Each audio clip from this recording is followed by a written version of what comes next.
¿Qué tal? Buenas noches, bienvenidos a Espiral. Hoy que gracias a la red digital todo es abierto, las conversaciones de lo privado y lo público, la manera en cómo compramos libros, la forma como criticamos las películas, cómo hacemos comercio electrónico, todo es abierto. La información es cada vez más abundante y pública. En este contexto, pues también los gobiernos deberían ser abiertos, valga decirlo, públicos, porque publicitan lo que hacen, porque ponen toda la información de lo que producen en la red, porque uno puede tener interlocución directa con el gobernante, porque uno puede hacer propuestas de política pública o simplemente la propuesta de que cambien el basurero de un lugar a otro. Gobierno abierto es un tema del siglo XXI. Siglo XXI que será democrático solo si tiene gobiernos abiertos. De esto hablaremos hoy, del futuro del gobierno abierto y del fracaso del gobierno abierto en México, porque nos ha salido todavía muy mal la apuesta. Comenzamos.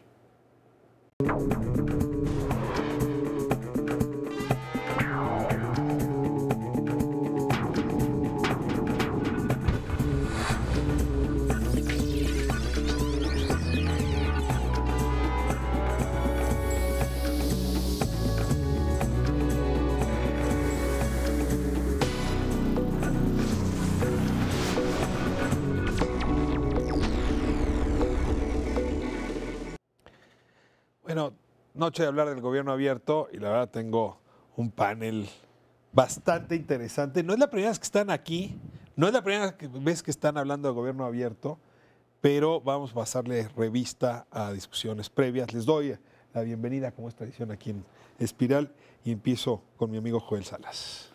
Ricardo, muchas gracias por la oportunidad de estar aquí contigo. 6 años después de la primera emisión en la cual estuvimos hablando de gobierno abierto, soy comisionado del INAI y los colegas me dieron la confianza de coordinar justamente la comisión de gobierno abierto.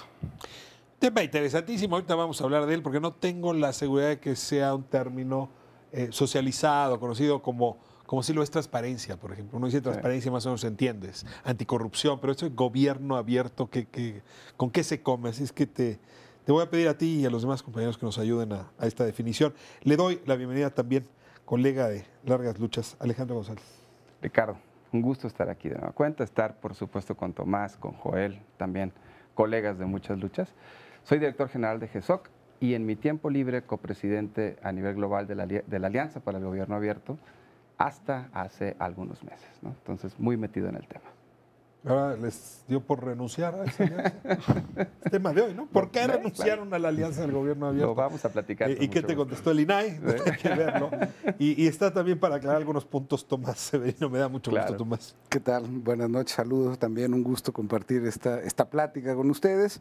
Yo ahora ejerzo la representación del núcleo de organizaciones de la sociedad civil para la Alianza por el Gobierno Abierto en México y en los ratos que me quedan libres soy director de una organización que se llama Cultura Ecológica. La semana pasada se pararon de la mesa ustedes. Dijeron, no queremos sentarnos con el gobierno de la República porque no podemos trabajar bajo esta base de confianza o más bien de desconfianza.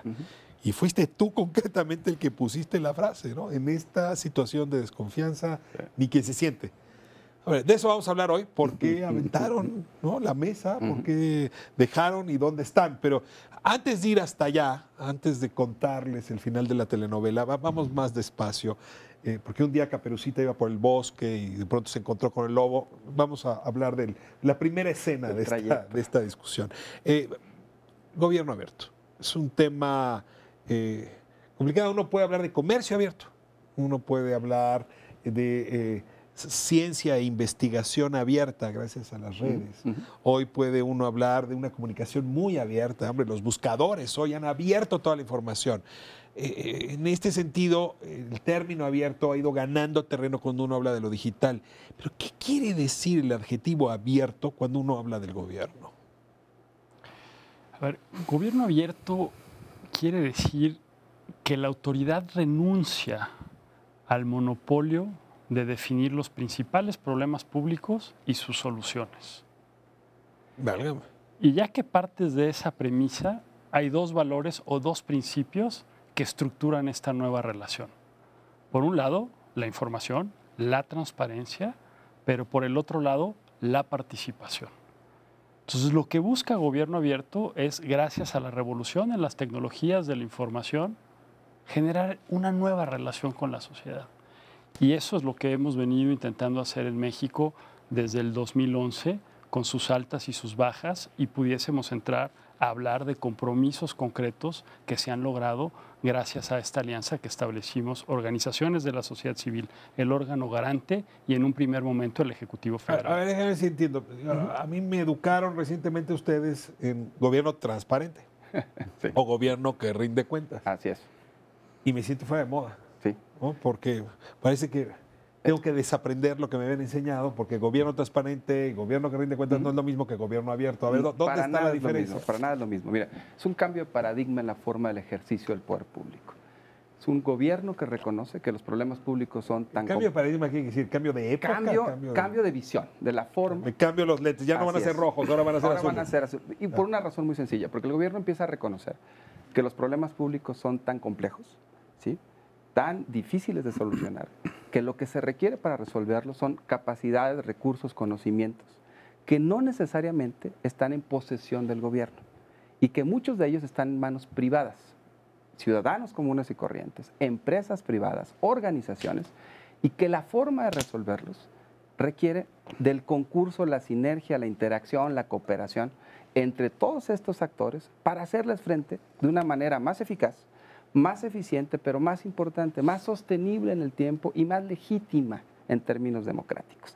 Esa es la forma diferente de hacerlo. Y para llegar ahí, no vas a poder dialogar con los ciudadanos si no hay información.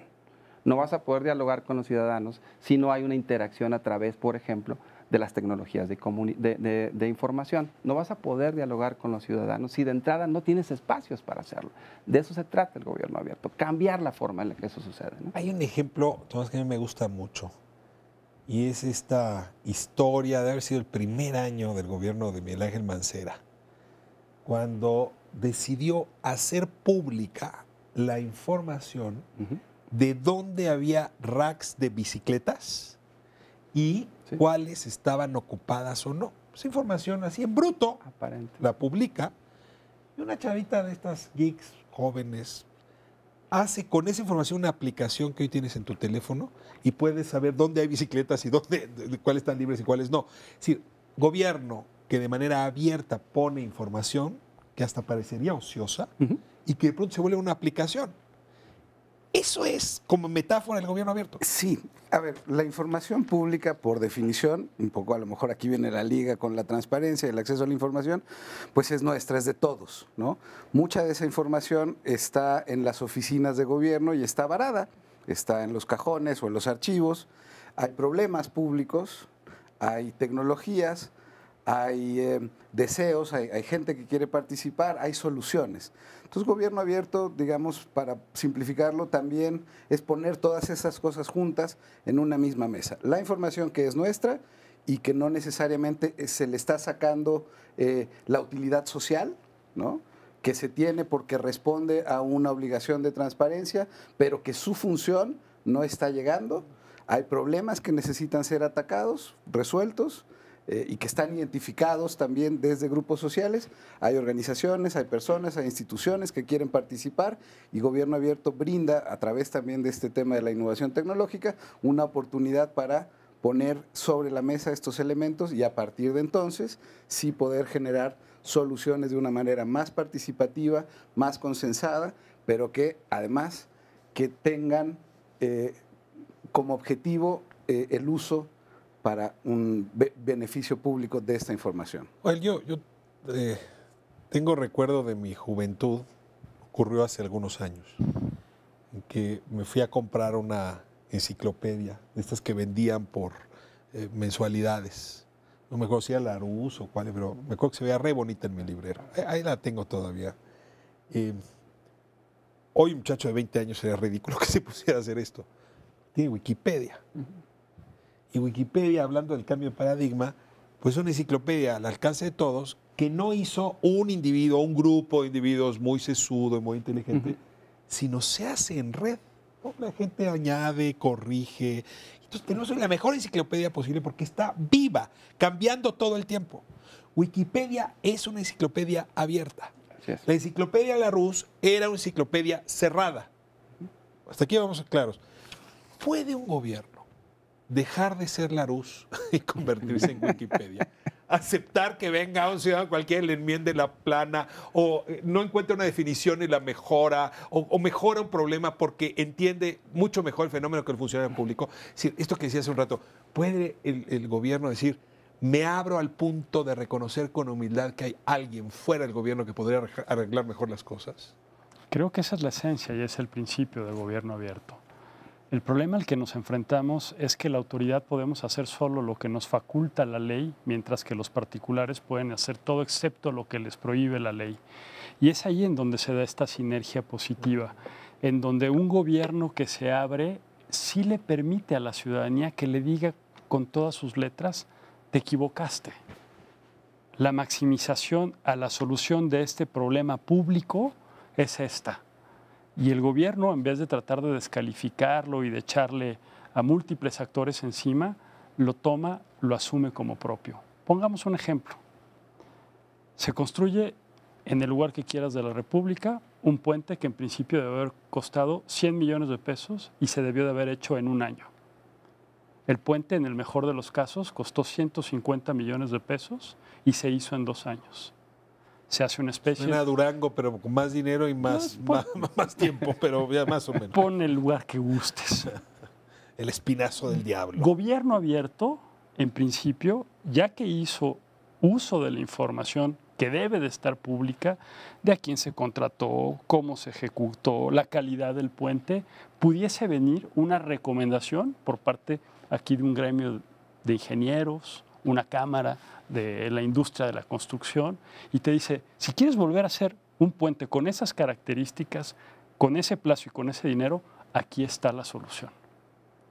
Entonces, yo sí creo que en esta metáfora que tú planteas, lo ideal sería que en un gobierno abierto siempre las mejores ideas pudiesen ser tomadas en cuenta a la hora de implementar una política pública. Pero creo que por el momento estamos en ese proceso de construcción porque se requieren capacidades tanto al interior de las organizaciones como al interior de la sociedad civil, que estamos en un proceso de realizarlas y de obtenerlas. Pero hay un ejemplo que es muy interesante, el de caminos y puentes federales. Caminos y puentes federales que tiene la administración, no de todas las carreteras, pero algunas de las más importantes, pues tiene un registro de dónde hay accidentes. Si ese registro se hiciera público, un GPS bien programado podría avisarnos dónde hay que bajar la velocidad porque hay mayor frecuencia de accidentes. Pero Caminos y Puentes, ¿por qué haría pública esa información? Y sin embargo, si la hace, nos aporta mayor seguridad. ¿Qué le hace falta a un gobierno para soltar toda la información que tiene, que está ociosa y que sin embargo podría ser útil? Hay varios factores. Joel acaba de mencionar uno, pero creo que incluso hay otros más complejos de derribar. O sea, no nos hagamos. Aquí hay inercias, hay intereses, ¿no?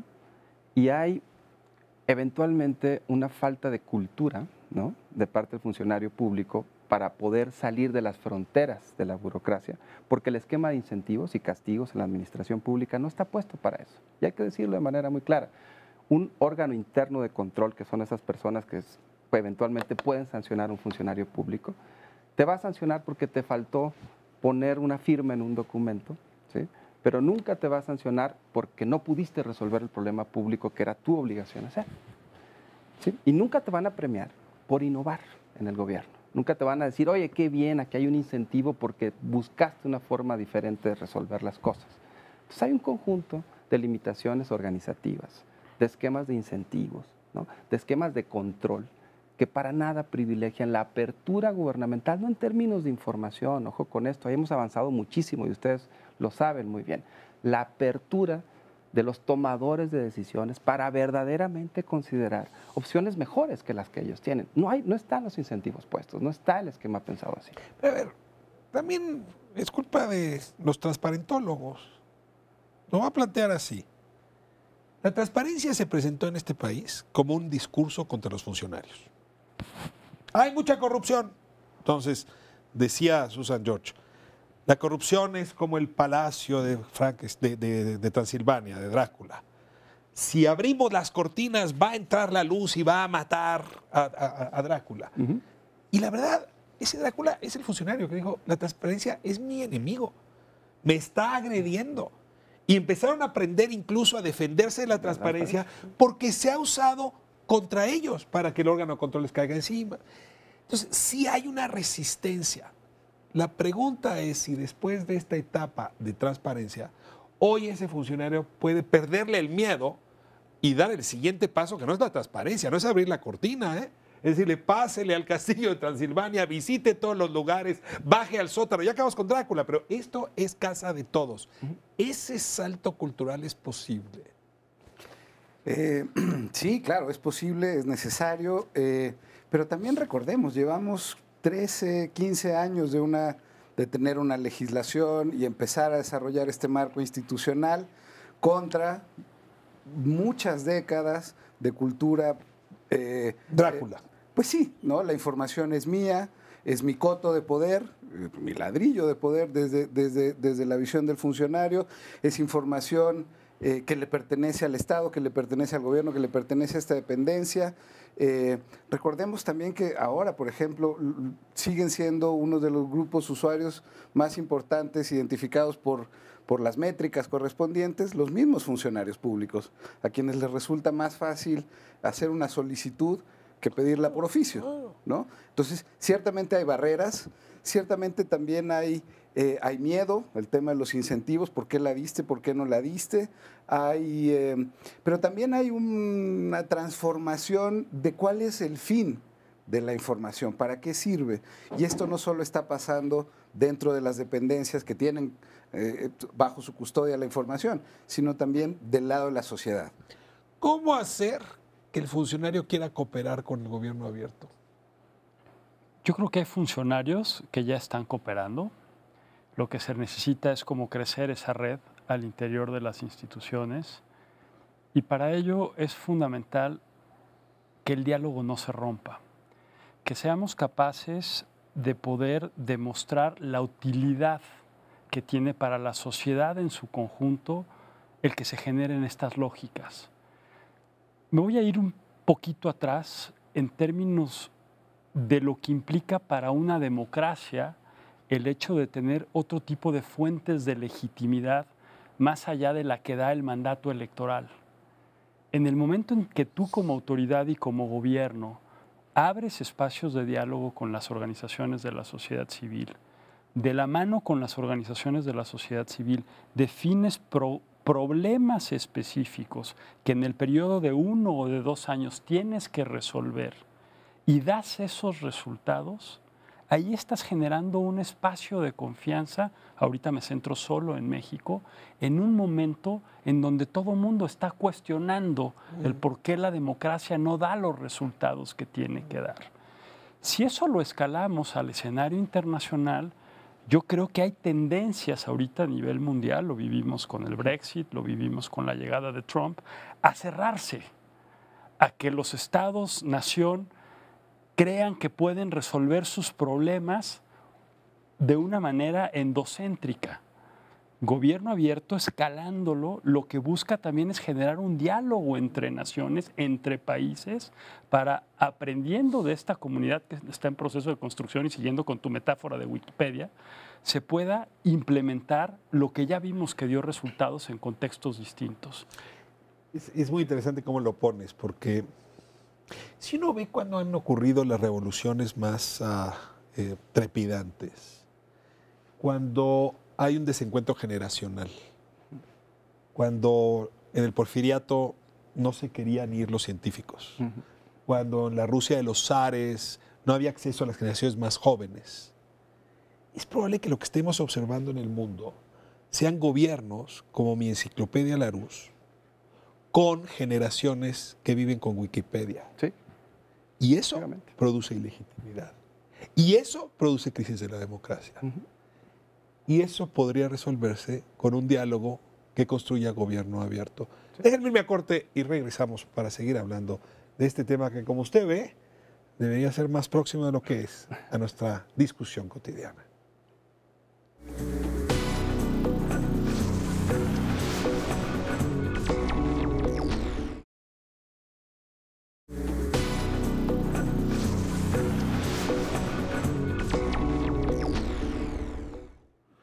De vuelta en Espiral, hablando de la sociedad abierta y de sus enemigos, puesta esta discusión que Popper hacía a mediados del siglo pasado a la hora actual.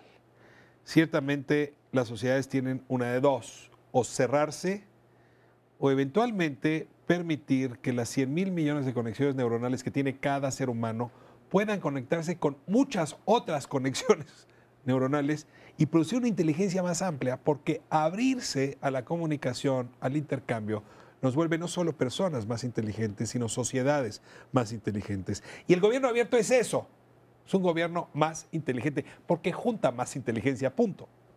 A partir de esto, decía Joel Salas hace un momento, que la discusión no es nacional o no es de comunidades, es global. Y que lo que requerimos es crear alianzas de gobierno abierto a nivel más amplio. Sí. La alianza a la que ustedes pertenecen, en la cual tú jugaste un papel importante, Tomás está acá, el INAI lo tiene, Joel. ¿De qué va? ¿Cómo surgió? Aquí tuvimos algún programa en 2011 arrancando con eso. Yo les pediría que me dijeran, ¿dónde estamos con esa alianza por el gobierno abierto? La Alianza por el Gobierno Abierto es una iniciativa global, efectivamente, multiactor, es decir, donde la idea es traer a la mesa a gobiernos y a líderes de sociedad civil del mundo. Originalmente fue fundada por 8 gobiernos del mundo, 8 líderes de sociedad civil del mundo. ¿Más o menos quiénes? ¿Estados Unidos? Estados Unidos, Reino Unido, Indonesia, Filipinas, Brasil, México, Brasil. ¿no? México juega un papel importantísimo, creo que encabeza la primera... México fue uno de los fundadores y fue presidente, ¿sí?, al 4º año de la iniciativa. Yo tuve la suerte de ser el copresidente desde sociedad civil a nivel global, también en un periodo más o menos similar. Y justamente la idea que está detrás de la plataforma, de esta plataforma, va a la pregunta que tú hacías al cierre del bloque anterior, donde decías, a ver, la transparencia no necesariamente fue introducida desde una lógica que estimulara la cooperación, y los incentivos no están puestos para que los funcionarios públicos cooperen con la sociedad. Entonces, ¿qué hay que hacer, no?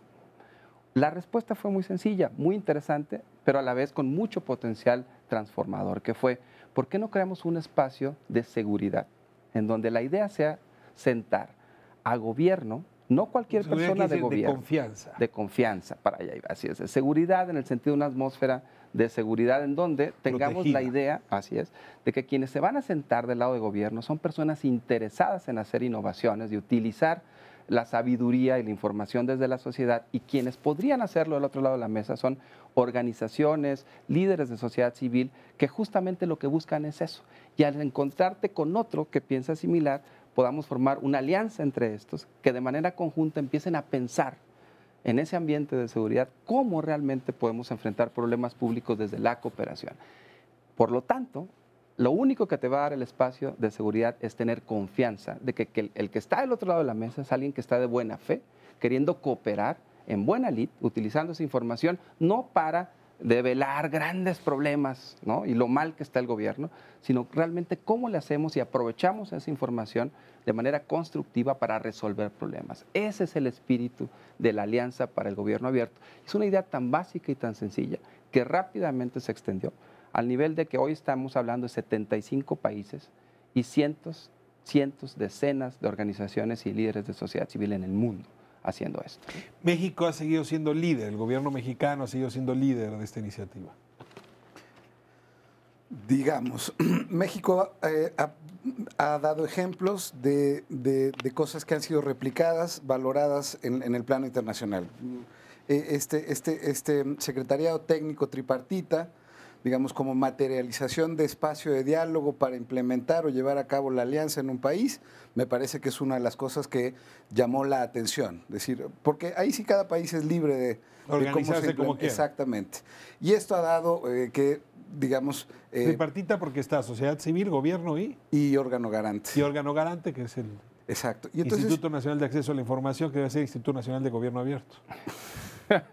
Para allá vamos. Ya tenemos la ley, ¿verdad? Bueno, no, y entonces...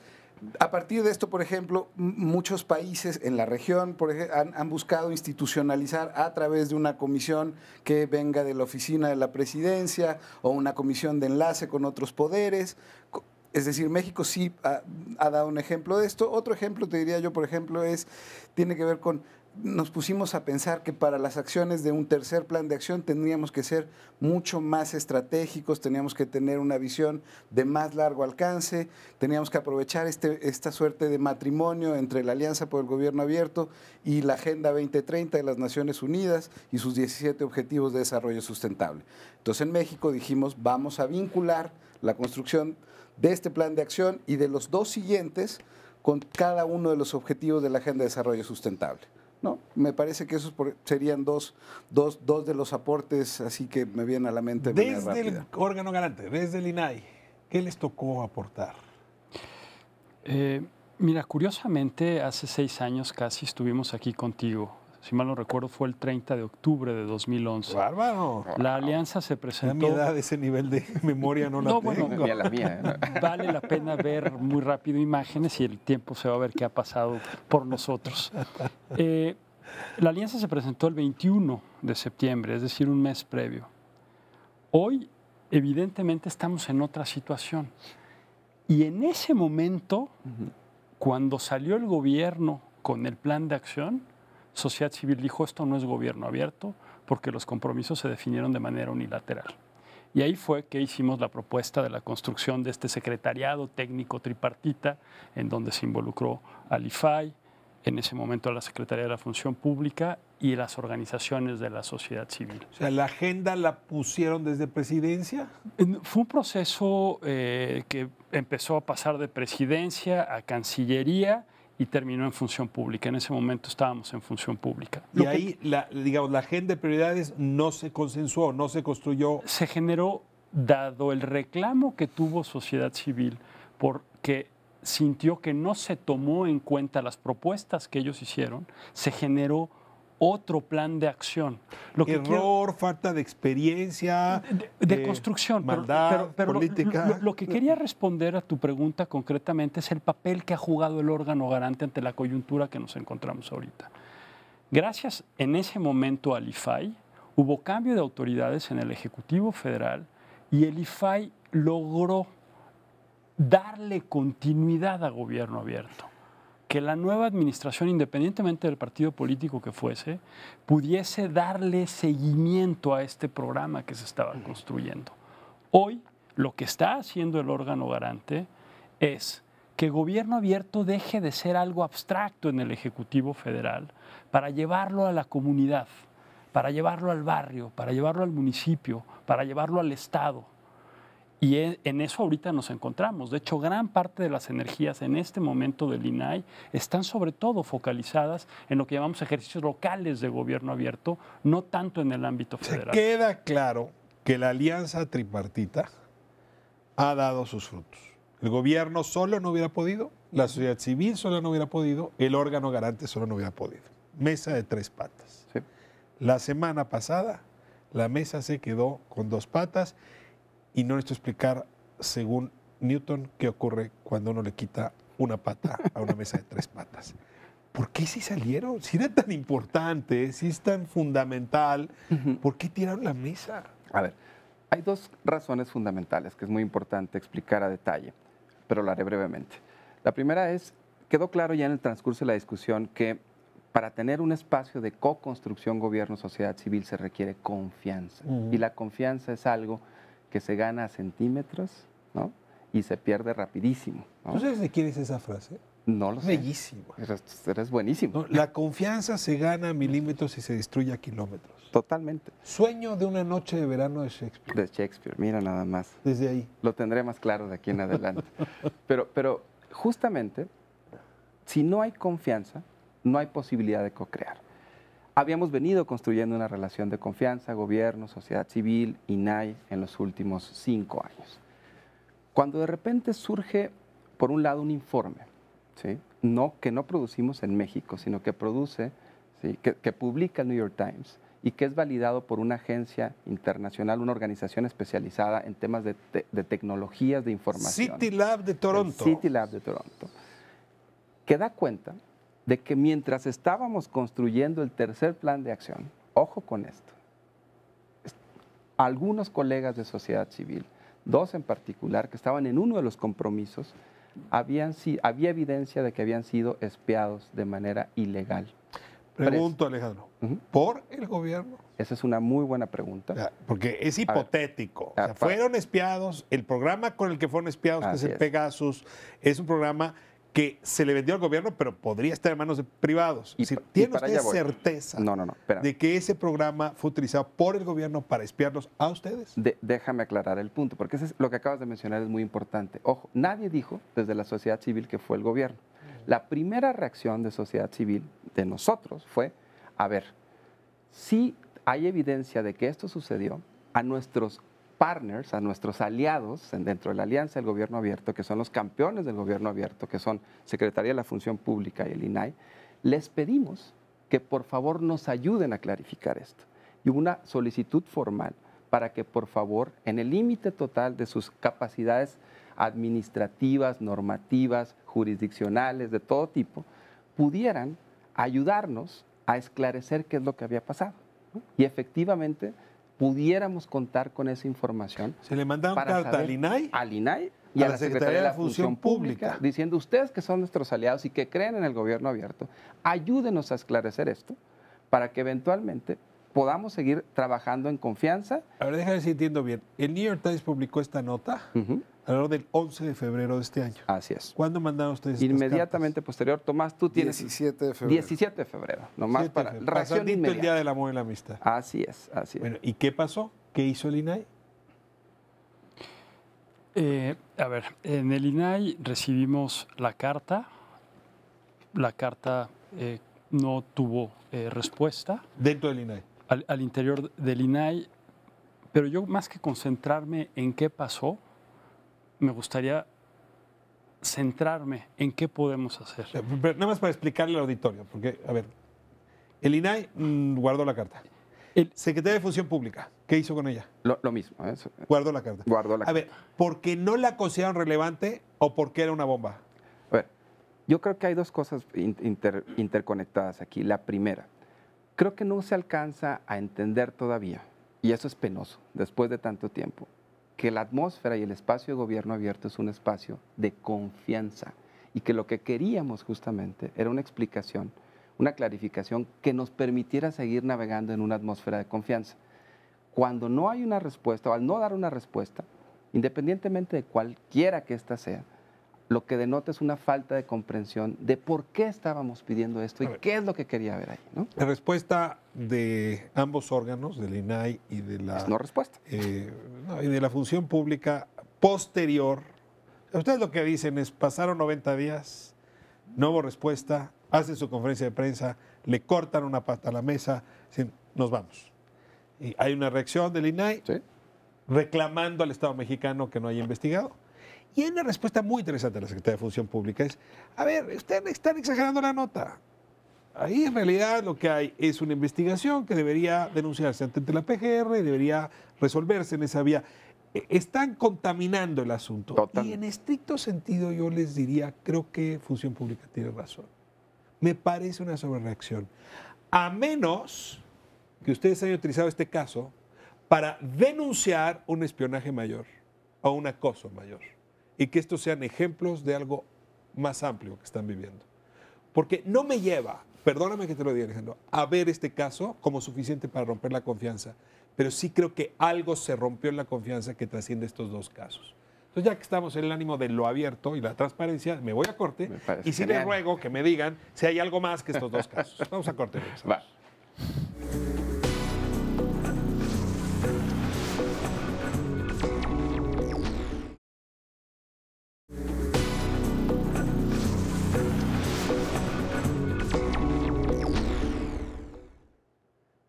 la confianza se construye a milímetros y se destruye a kilómetros. Hay una ruptura de la confianza justamente alrededor de la alianza por el gobierno abierto. De eso se trata este bloque. Hay una historia que nos han contado que podría justificar esta ruptura, pero diera la impresión que más bien lo que se enrareció fue el ambiente y no solo por estos dos casos. Entonces les vuelvo a preguntar, con transparencia, con apertura, ¿por qué hay una relación rota con el gobierno? ¿Por qué se enrareció el ambiente? ¿Por qué no hay seguridad para construir el gobierno abierto? A ver, dos elementos. Uno de entorno, que es muy importante decirlo. Nos levantamos todos los días con las noticias respecto a cómo el espacio cívico se está cerrando. Tus colegas de medios de comunicación, reporteras, reporteros, ¿no? Periodistas. Víctimas y una inacción de parte del Estado, que es importante decirlo. Discusiones previas en donde colegas de sociedad civil han puesto su legitimidad y su buena fe. Muy importante decirlo, en discusiones complejísimas como la construcción del Sistema Nacional Anticorrupción y en donde en una comparecencia pública, por poner un ejemplo, ¿no? en un tema relacionado con un nombramiento, hay un senador del Partido Verde que a uno de los colegas de sociedad civil le dice que tiene los datos de cuánto gana, ¿no? Tú sabes que esos datos son públicos, ¿verdad? Ojo, no, de sociedad civil. Que juego la apuesta. ¿De sociedad civil? Los datos del sueldo de Enrique Cárdenas en el CEI son públicos, porque como es una asociación civil donataria, ¿sí? Ustedes lo saben, son públicos. No es cierto que esos datos eran privados. Y quiero aclararlo porque yo escribí que eran privados y no son privados. Y no eran privados. Déjame terminar el argumento. ¿Sí? Y que la idea básica en ese momento es que él tiene la información, ¿no? De cuánto se gana él y cuánto gasta la organización, ojo con esto, en términos administrativos y que eso violenta, ¿sí? Una regla de la deducibilidad, y para allá iba mi argumento. Y que por lo tanto, él se iba a encargar, ¿no? De que ojalá y hubiera una auditoría, porque de entrada eso violentaba un principio, ¿sí? Básico de las reglas de deducibilidad hacia las organizaciones de sociedad civil. Ese es el tipo de ambiente en el cual nos estamos moviendo. Ese ambiente quiebra. Totalmente, o sea, totalmente. Va generando vez tras vez una erosión de la lógica y del ambiente público en el cual debatimos, ojalá ideas, ojalá principios básicos de cómo resolver problemas públicos y no esto. Pero más importante aún, en el marco de la Alianza por el Gobierno Abierto, Tomás describió muy bien los compromisos que se generaron hace más de un año de apertura gubernamental y de formas de resolución de problemas públicos. Habíamos venido atestiguando durante el último año en la Alianza para el Gobierno Abierto en México, cómo el gobierno federal había venido bajando de manera unilateral el nivel de alcance de logros, ¿sí? La ambición de cada uno de estos compromisos. Lo que era un padrón único de beneficiarios totalmente abierto se está convirtiendo en simple y sencillamente una lista parcial de beneficiarios de programas de Sedesol, por poner un ejemplo, ¿no? Es decir, venía ya una actitud y un proceso de dilución, ¿sí? de toda la Alianza para el Gobierno Abierto en México, y que esto que tú acabas de decir fue la gota que derramó el vaso, porque lo que esperábamos era una respuesta de nuestros aliados dentro del gobierno y dentro del INAI que fuera consistente, ojo, con los valores y principios de la Alianza para el Gobierno Abierto. Era todo. Tomás, coincides, hay dos elementos. Uno, se ha vuelto ligera el compromiso del Estado, del gobierno mexicano, y eso hizo que se dañaran los caminos de la confianza. Y dos, ciertas declaraciones del gobierno que estarían corroborando, si no persecución, sí denuncia malintencionada de esos actores con los que se estaba trabajando. Son los dos elementos que enrarecen la confianza. A ver, sí, el primero es esta falta, al final en política la forma es fondo, ¿no? Y hemos visto ciertamente que ha bajado la voluntad política y hemos visto en los compromisos y que no tuvimos esta respuesta. Pero tú decías hace un ratito si es suficiente este tema de dos potenciales casos de vigilancia ilegal. De espionaje. Sí. Pues es que estaban en nuestra mesa, fueron convocados por nosotros, por este proceso, para que aportaran sus capacidades, su conocimiento, su tiempo, su esfuerzo en la construcción de un plan de acción. Y los convocamos nosotros, los convocamos todos. Entonces, estaban en nuestra casa, estaban en nuestro espacio. Y el espionaje se da justamente en esos días.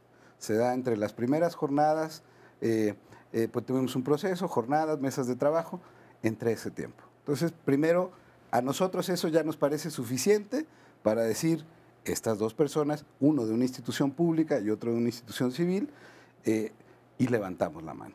Y no recibimos, vaya, pero ni una llamada telefónica, ¿no? En una cosa que nosotros al interior no hicimos pública, no denunciamos, recurrimos a esta instancia interna. Entonces, después de 90 días decimos, a ver, no nos hicieron caso, nada, no nos están bajando la voluntad política y esta tensión de contexto que refería Alejandro, con la cual hemos vivido. O sea, estábamos en un evento de gobierno abierto regional en San José de Costa Rica mientras salía el tema de la Casa Blanca. Y ¿no? Con el tema de Ayotzinapa encima. Y nosotros defendimos la plataforma, este espacio independientemente de la crisis. Independiente. A ver, yo te quiero pedir una reflexión política. Creo que está muy claro expuesto por Tomás y por Alejandro que hay desconfianza de la sociedad civil hacia el gobierno. Yo tengo una impresión y es que desde el gobierno se le perdió confianza a la sociedad civil antes.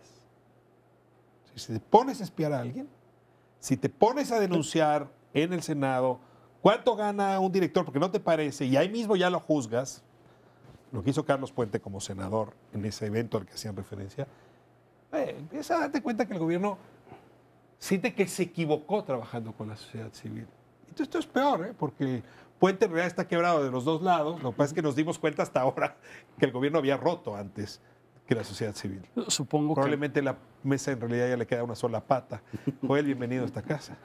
Supongo que la pregunta, al hacerla como la haces, se la haces al politólogo. Sí, no sí, al comisionado. Lectura política. Es muy fino para leer políticamente. No al comisionado del INAI.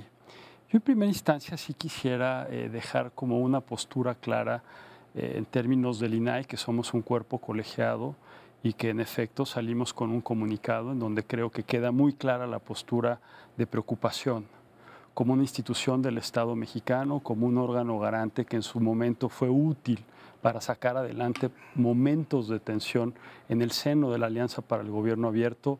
Vemos con mucha preocupación lo que está sucediendo y justamente pronto nos vamos a sentar a deliberar, primero en el seno de la Comisión de Gobierno Abierto y luego el Pleno para poderles hacer una propuesta tanto a las autoridades como a las organizaciones de la sociedad civil, porque con esto creemos que salimos perdiendo todos si no tenemos la capacidad nuevamente de encontrarle una salida al problema en el que nos encontramos. Eso en un primer momento. Dos, yo puedo hablar solo desde la lógica del INAI, no puedo hablar por el gobierno. Y yo creo que en el INAI nunca le hemos perdido la confianza a las organizaciones, sino al contrario. Tenemos mucha claridad que son las propias... ¿Y al gobierno? Nosotros somos autoridad sobre el gobierno. Nosotros finalmente resolvemos cuando hay una solicitud de información y el gobierno se la niega, que ya ni siquiera hablamos solo del gobierno, hablamos del Estado mexicano. Ya tenemos competencias sobre el legislativo, ya tenemos competencias sobre el judicial. ¿Tienes confianza en que el gobierno podría recuperar confianza en la sociedad civil? Es que yo no me puedo pronunciar sobre esa valoración que tú haces de que el gobierno le perdió la confianza a las organizaciones de la sociedad civil. Yo más bien te diría, en lo personal y como colegiado, estamos preocupados por el hecho de que se pueda volver a restituir la confianza en la mesa y que vuelva a tener sus tres patas.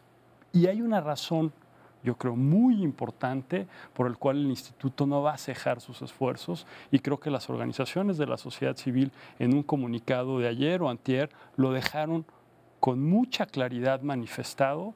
Nos levantamos de la mesa, pero seguimos en la mesa acompañando los ejercicios que se están impulsando en el ámbito local vía las organizaciones de la sociedad civil locales y estamos en la mejor disposición de trabajar en pro de un parlamento abierto y de justicia abierta. Por lo cual, desde el INAI, ese mensaje que emitieron las organizaciones, interpretamos que la ruptura no es total con el Ejecutivo Federal, lo cual ahí como instituto pues, nos deja en una posición de poder innovar, de poder plantearle soluciones tanto a las organizaciones de la sociedad civil como al propio Ejecutivo Federal. ¿Sabes cuántas llamadas yo recibí de la comunidad internacional después de esto? Todas. Claro. ¿Por qué? Porque México, como lo decía Tomás... Muy preocupada la comunidad internacional con el tema. Lo que pasa es que fuimos pioneros, fuimos fundadores de la alianza. No vaya a ser el futuro de todas las alianzas. Y somos pioneros y somos líderes de lo que estamos construyendo en el ámbito local. Perdón que entre a nivel de la anécdota, pero necesito ponerla en perspectiva. 2011 hicimos este programa y era una época en que el foco, el corazón de la alianza dentro del gobierno federal tenía nombre y apellido, Alejandra Lagunes. Desde la presidencia tenía el mandato del presidente Enrique Peña Nieto para empujar esto. Diera la impresión de que en el momento en que sale de presidencia la iniciativa y migra a otra parte, en este caso la Secretaría de la Función Pública, el asunto se descompone. Si el asunto regresara a presidencia, si Alejandra Lagunes volviera a tomar esto en sus manos, cabría a partir de la confianza que había con esos actores una ruta de regreso. No, a ver. Y perdón que lo lleve a nombres y apellidos, pero bueno, pues la historia es esa. Me parece muy bien incluso llegar a nombres y apellidos. Con una corrección. ¿Recuerdas quién era titular de la Secretaría de la Función Pública cuando se dio esa decisión? Sí, bueno, no había secretario de la Función Pública. Ya había, y estaba nombrado en ese momento. ¿Ya era Virgilio? Ya era Virgilio. Ya. Esa es una decisión política que manda todo el mensaje respecto a cuál es la prioridad. Se le quita a Alejandra Lagunes y se va a manos de Virgilio Andrade el manejo de del gobierno abierto. Pasa ahí, hay un periodo en el cual los dos están conduciendo, pero finalmente la responsabilidad pasa acá. Y obviamente ahí ya hay un mensaje clarísimo, ¿no? De cuál es el nivel de prioridad que empieza a tener esto. Sucede casualmente cuando México deja de ser también presidente, ¿no?, de la iniciativa a nivel global. En pocas palabras. ¿Estás diciendo que el gobierno de la República decidió bajarle el perfil al proyecto? Yo creo que sí. O sea, en mi personalísima visión, y mira que yo participo en México y tengo un asiento en el Comité Directivo Global, y lo digo con toda responsabilidad, siento que a partir de ese momento empezó a bajar esto. Pero más allá de nombres, y eso es lo que tengo que dejar muy claro, más allá de nombres, lo que se requiere es restablecer la confianza. Y no se puede restablecer la confianza si de entrada no hay una admisión de un error, que es lo más normal. Si hay incapacidad del otro lado para decir, ok, haya sido de buena o de mala fe, nos equivocamos en no responder, nos equivocamos en no entender el espíritu de la alianza. Mientras no haya un reconocimiento de un error, que mira que en la sociedad civil somos autocríticos y lo hemos hecho muchas veces. Sí, son. Sí, por supuesto. Tenemos informes oficiales. El gobierno dice siempre, no nos gusta que nos traten a periodicazos. Ojo con esto. ¿Habrá sido un error? Ojo con esto. Tenemos informes de autoevaluación públicos de nuestro rol en la Alianza para el Gobierno Abierto, desde el núcleo de sociedad civil, reconociendo nuestras propias limitaciones ahí. A mí me encantaría ver algo similar en el gobierno e incluso en el propio INAI. Sí están, los hemos discutido, Tomás lo sabe, nos autoflagelamos y decimos, nos hemos equivocado aquí o allá. Eso no hay gobierno abierto posible, ni confianza posible si tu contraparte no está dispuesto a identificar cuando te equivocas, porque esa es la parte fundamental para empezar a corregir. Mientras no exista eso, yo lo quiero dejar muy, muy claro, veo muy difícil, más allá de los nombres, que la sociedad civil en México se empiece a sentar. Se me fue el tiempo y hace como 10 minutos le pedí a Joel que me guardara la solución. Entonces, vamos a hacer una cosa. Cierras Tomás con una última reflexión y si tienes alguna solución hacia adelante que nos dé esperanza, te la voy a agradecer mucho. 30 segundos. Ojalá podamos desatar además una discusión más amplia. Ciertamente son solo 2 ejemplos, pero este es un tema más profundo de cómo se está utilizando un poder del Estado, una herramienta que se compra el Estado para espiar a quien no se debe. ¿No tienes duda de que fue el Estado quien espió a Alejandro Calvillo y a los otros dos? Justamente las dudas son de que no tenemos ninguna certeza. Ojalá esta discusión nos pueda dar certezas. Lo único que sabemos es que son programas que se venden a gobiernos. Hasta ahí estamos claros. Y de ahí para abajo no sabemos muy bien. La otra es ojalá también esta voluntad política alcance para volver a retomar un espacio de confianza y un plan de acción serio en un momento donde además el país ya o la administración empieza a estar centrada en otros temas electorales. ¿no? También es un mal momento y ojalá lo discutamos en el mundo. El tema del espionaje no es ni nuevo ni exclusivo de México. Ojalá podamos ya también a ver hasta dónde la plataforma, después de 5 años, a nivel nacional y a nivel global, se desarrolla, se ajusta, crece, se fortalece con estas discusiones. Cierras, Joel. Bueno, espero que pronto nos des la oportunidad de estar nuevamente aquí para plantear las posibles salidas y las soluciones. Las tiene que haber forzosamente, lo hicimos en otro momento y yo creo que va a haber capacidad de poder encontrar esa salida. En lo personal, al ser coordinador de la Comisión de Gobierno Abierto en un cuerpo colegiado, tenemos que tener un proceso primero de deliberación interna en la comisión, luego plantearlo al seno de los 7 comisionados, definir esa ruta de acción y tras eso poder regresar a la mesa con las organizaciones de la sociedad civil y en su momento con el Ejecutivo Federal. Entonces la propuesta, la alternativa de posible solución que desde el órgano garante se verá, hay que construirla entre los 7 comisionados. Y una cosa que es muy lamentable es que los años electorales son los años de quién contra quién. Y en ese momento casi cualquier cosa se vale para aniquilar al enemigo. Los aparatos de inteligencia, los aparatos de fiscalización, el espionaje. Y sí se antoja un año muy complicado el que entra. Ciertamente hay instancias del Estado que trascienden el proceso electoral y que estarán vivas, estarán vigentes después de julio del 2018. Que este país, aunque ustedes no lo crean, tiene futuro después de julio del año que entra. Y en ese sentido sí le tomo la palabra a Joel Salas. Es decir, necesitamos, esto es una batalla mucho más larga que el proceso electoral, mucho más importante que la disputa de los partidos por el poder, mucho más importante que nuestra sola generación. La lucha por el gobierno abierto es una lucha del siglo XXI. Así que cuando estén esas propuestas, Joel, bienvenidos. Gracias por estar aquí. Y bueno, retomo lo que aquí se advirtió. Necesitamos reconstruir espacios de confianza en los temas que importan. Porque jugar con mezquindad, en efecto, revienta no solo las soluciones, revienta el futuro. Próxima semana, Espiral, Canal 11, 10 de la noche. Gracias por habernos permitido entrar a su hogar.